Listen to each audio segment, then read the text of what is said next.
جبرائیل کی طاقت خوراک کی وجہ سے نہیں بلکہ اللہ تعالیٰ کے دیدار کی وجہ سے ہے۔ تھوڑی دیر کے لیے قبرستان جا اور خاموشی سے بیٹھ اور ان بولنے والوں کی خاموشی کو دیکھ۔ اگر آپ کو ہر مادی چیز کی قیمت معلوم ہے مگر اپنی قدر معلوم نہیں تو اس سے بڑی بے وقوفی کیا ہوگی؟ تمہاری اصل ہستی تمہاری سوچ ہے، باقی تو صرف ہڈیاں اور خالی گوشت ہے۔ جب دنیا والے تمہیں گھٹنے ٹیکنے پر مجبور کر دیں تو یہی بہترین وقت ہے سجدے کا۔ اکیلا رہنا پوری صحبت میں رہنے سے بہتر ہے۔ گفتگو سے سمجھ بوجھ میں اضافہ ہوتا ہے، لیکن تنہائی وہ مدرسہ ہے جہاں عظیم ذہن جنم لیتے ہیں۔ پرسکون وہ ہے جس کو کم زیادہ کی فکر نہیں۔ چیزوں کے صحیح یا غلط ہونے کے علاوہ بھی ایک میدان ہے، میں آپ سے وہاں ملوں گا۔ جب کسی چیز کے پیچھے بھاگتا ہوں تو میں غم اور پریشانیوں کا سامنا کرتا ہوں۔ اگر میں اپنے صبر کی جگہ پر بیٹھوں تو مجھے جس چیز کی ضرورت ہے وہ میرے پاس خود آئے گی، کسی درد کے بغیر۔ آپ پروں کے ساتھ پیدا ہوئے ہیں، آپ رینگنے کے لیے نہیں ہیں۔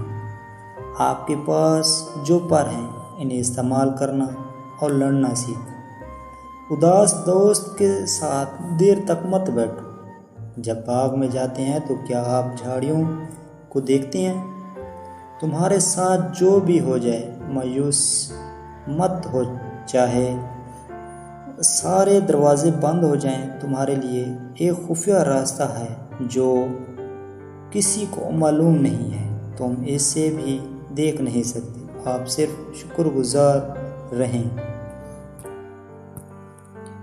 5 حالتوں میں کبھی بھی خاموش نہ رہنا۔ نمبر 1، جب کوئی کسی پر ظلم کر رہا ہو تو اس کو بازور بازو روکیں۔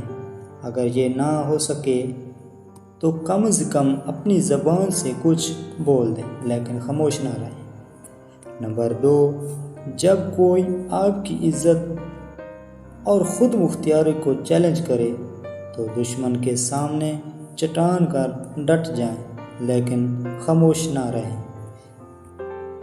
نمبر 3، جب کوئی حق کی بات کر رہا ہو تو حق کے ساتھ کھڑے ہو جائیں اور باطل کا مقابلہ کریں، لیکن خاموش نہ رہیں۔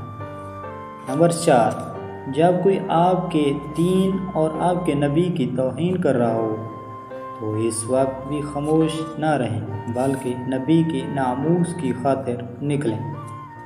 نمبر 5، جب 2 لوگ آپس میں لڑ رہے ہوں تو ساتھ کھڑے تماشا نہ دیکھیں بلکہ روکنے کی کوشش کریں۔ اس وقت آپ کی خاموشی کو آپ کی بے وقوفی سمجھا جائے گا۔